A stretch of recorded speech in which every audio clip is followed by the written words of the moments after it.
Ever tried learning something new with missing steps? That's what researchers face with limited data, like building a bridge with missing planks. Today, we're exploring total risk prior, TRP, a Bayesian method that helps machines learn smarter when data is scarce. Traditional approaches risk negative transfer, old data messing up new results. TRP solves this by minimizing risk, not just errors. Think of it as a detective weighing suspects, not just clues. It evaluates each dataset's reliability, avoiding bad information. TRP uses a Gibbs sampling algorithm, a computational tool that iteratively fills gaps. Like solving a puzzle with missing pieces, it averages scenarios to find the most robust solution. Built on JAX, it's fast enough for regular computers.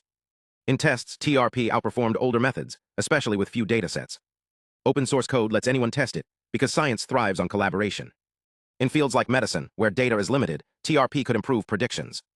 It's a reminder, the best solutions adapt, iterate, and keep learning.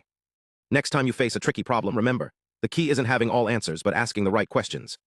Thanks for watching. Hit subscribe for more deep dives into AI's future. Ever wonder how models learn without starting from scratch? It's like teaching a kid to ride a bike via a scooter, building on what's known. At the core is Bayesian modeling, using probability to handle uncertainty.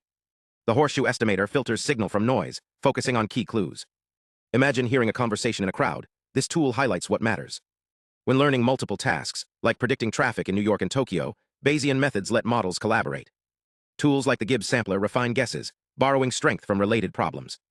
High-dimensional data, think thousands of puzzle pieces, challenges traditional tools. TRP's smarter approach balances complexity and accuracy, like a GPS avoiding traffic. In civil engineering, it predicts infrastructure failures. In medicine, it uncovers cancer subtypes. Data isn't just numbers, it's people with unique stories. So next time a model adapts, remember, it's math, probability, and clever engineering. The future isn't just smarter machines, it's ones that learn, adapt, and understand. What will you learn next?